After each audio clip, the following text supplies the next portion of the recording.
안녕하십니까, 최홍미입니다. 정보가 넘치는 시대지만 진정한 대화와 토론을 통해 통찰력을 얻는 기회는 적어지고 있습니다. 토론은 목적 없이 방황하다가 결론도 없이 끝나거나 회의 시간에 쫓겨 마지막 발언자의 의견을 결론으로 정하며 미심쩍게 마무리되기도 합니다. 오늘은 이런 토의가 체계적인 프로세스로 진행될 수 있도록 돕는 4단계 질문법을 소개해 드리도록 하겠습니다. 4단계 질문법은 인간의 사고 체계를 그대로 반영해 자연스러운 생각의 흐름을 통해 결론을 얻을 수 있도록 고안된 질문법입니다. 인터내셔널 컬처럴 어페어스라는 단체에서 참여의 기술의 한 모형으로 고안해낸 기법인데요. 정식 명칭은 집중대화법입니다.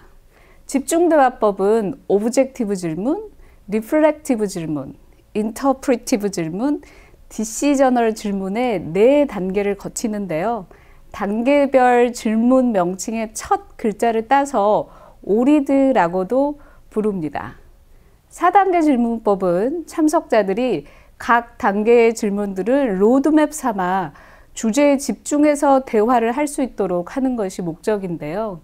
예를 들어 바쁜 출근길에 운전을 하다 사거리에서 노란색 신호등이 켜지면 순간 우리 머릿속에는 노란불이네, 참 늦었는데, 짜증나네, 그냥 가야 하나? 멈춰야 하나? 이렇게 고민을 하겠죠. 그 짧은 시간 동안 정보를 분석한 뒤 브레이크를 밟아야겠다 라고 판단하고 멈춰설 것입니다. 노란색 신호를 보는 것부터 브레이크를 밟는 것까지는 불과 몇 초밖에 걸리지 않지만 정보인식, 내적 반응, 분석, 결정의 4단계 프로세스가 작동하는 것입니다. 그리고 이처럼 자연스러운 4단계 생각의 프로세스를 따라 질문으로 대화를 설계하는 것이 오리드의 핵심입니다. 여러 사람이 모여서 토론을 할 때에도 자연스러운 생각의 흐름에 따라 질문을 던지고 그 질문을 활용해서 토론을 이끌어가는 것이죠. 자, 그럼 각 단계별로 하나하나 살펴보겠습니다. 먼저 1단계는 객관적인 정보를 공유하는 오브젝티브 질문입니다. 오브젝티브 질문은 무슨 일이 있었습니까? 여러분이 보고 듣고 읽은 것은 무엇입니까? 어떤 문구가 기억에 남습니까?와 같이 각 참석자가 경험한 현상을 이야기하도록 구성됩니다. 회의 참석자 간에 토론하는 주제에 대한 공통의 이미지를 만들어주는 단계인데요. 이 과정이 생략되면 토의가 이어질수록 왜 상대방이 저런 말을 하는지 이해하지 못한 채 각자의 주장만 앞세우게 됩니다. 가장 먼저 오브젝티브 질문을 던지는 이유죠. 2단계 리플렉티브 질문은 1단계에서 공유한 객관적인 정보에 대한 마음의 반응을 공유하는 질문입니다. 즉, 참석자들 간 직감, 추억, 감정을 공유하도록 하는 것인데요. 무엇이 연상됩니까? 기뻤던 점은 무엇입니까? 아쉬웠던 점은 무엇입니까? 와 같은 질문을 던집니다.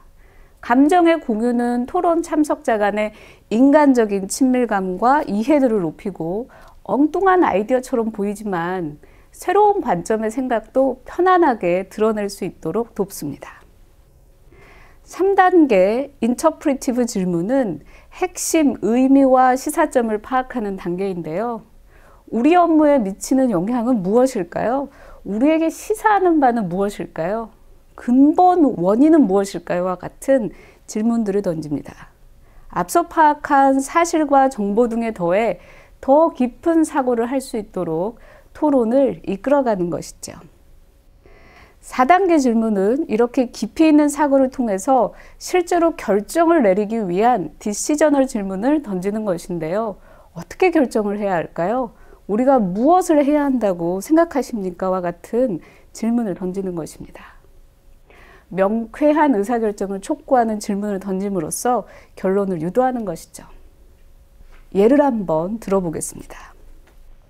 2달에 걸쳐 준비한 제안 발표에서 탈락을 했는데 다행히 고객사에서 일주일 이내에 수정안을 제출하면 재검토하겠다는 연락을 해왔습니다. 리더는 고객의 거절 사유를 분석해 대책 수립을 위한 회의를 열려고 합니다. 이런 회의에 오리들을 적용한다면 먼저 오브젝티브 질문에서는 고객사의 제안을 설명했을 때 고객들이 정확하게 어떤 말을 했었는가, 고객들의 반응이나 표정은 어떠했는가와 같은 질문이 필요할 것입니다. 두 번째, 리플렉티브 단계에서는 이 사실에 대한 여러분의 직감은 어떠한가? 라는 질문을 던지고요. 이런 답변을 바탕으로 인터프리티브 단계에서는 고객의 의견 중 타당한 것은 무엇이고 근거 없는 것은 무엇인가? 고객이 거절하는 핵심 이유는 무엇이라고 생각하는가? 등의 논의를 해야 할 것입니다. 마지막으로 우리가 어떻게 대응해야 하는가? 누가 수정 제안 초안을 작성할 것인가? 와 같은 디시저널 질문을 통해 결론을 도출해야 하겠죠. 대규모 제안 발표회에서 각자 관찰한 고객의 표정과 제스처 등의 정보를 모으면서 실제 그 방 안에서 무슨 일이 벌어졌는지 좀 더 잘 이해할 수 있는 이미지를 만드는 것이 이 회의에서 가장 중요한 터닝 포인트가 될 것입니다. 이렇게 수집된 정보를 바탕으로 고객들이 말로 하지 않은 내용까지 분석하고 수정 제안에 어떤 내용을 담을 것인지 구체적인 방법을 모색할 수 있을 것입니다.